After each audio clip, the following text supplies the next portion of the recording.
Today, after 16 days, I stepped outside my house for the first time. I was supposed to go outside and get essentials for the house, basic groceries and some medicines. My mom was to go with me. Anticipating there would be a line outside both the groceries and the pharmaceuticals, I insisted to go to the ATM first and get some cash out and meet my mom at the store. Turns out that was a very wise thing to do because later we found out that no grocery store was accepting Paytm or Google Pay. I left home completely armed up. Summer has already begun here in Mumbai and the temperature outside is pretty high. Still, I thought wearing a hoodie with jeans and shoes would be a good idea just to cover myself up completely. There was no mask at home, so I took a long handkerchief, folded it like so and wrapped it around my face. All gangster kind of feels.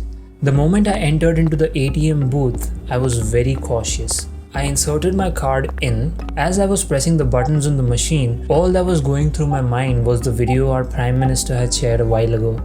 It was how different people had touched different surfaces and how the virus was getting carried to people unknowingly. It was terrifying. I thought I should have worn gloves. I took the money and went straight to the grocery where mom had already been waiting in the line. She was giving the order, so it meant I had reached just at the right time. She had a list of stuff we needed at home and was telling it one at a time to the shopkeeper. He seemed to be nodding his head in denial for most of the items. He either said that there was no stock or that they were not allowed to give away too much stuff to one person since they needed to make sure everyone gets the essentials. After that, we went to the other side of the street to search for another store that might be open. Walking through the street seemed pretty scary. This is the same street I traveled through when going to college and you could hardly stand at a spot. There was so much hodgepodge at all times with traffic noises, honks filling up the entire street. Today, not only was it empty of people, but there were no vehicles either to smoke up the street with honks. I kept following mom, assuming she knew where we were heading. Turned out there was a supermarket open at the end of the street just before the fish market starts. It said Mahavir Stores. On a normal day, I wouldn't have bothered to look up and read the name of a supermarket like that. I would just go in, ask for what I wanted, get it, and get going with my life. But today was different. It was the only supermarket open and supplying goods to customers. Luckily, the queue of people waiting was not very long. There were about 4 people standing already, and we quietly went and stood at the end of the queue. Mom kept asking me to remember if there's anything else I could think of to get apart from the items on the list. I kept thinking. The owner of the market once came out and asked us to not crowd and maintain distance between individuals. He said otherwise the police will come and shut the store down. We followed. As we stood in the queue, more and more people began appearing at that place in search for essentials for their houses. When our turn came, mom handed over the sheet of paper to the person and he kept bringing stuff out to the counter outside the store one by one. Mom kept prompting him from outside when he asked questions like, "Small bottle of Chyawanprash is not available, will the big bottle do? The dates are black seedless, will that do?"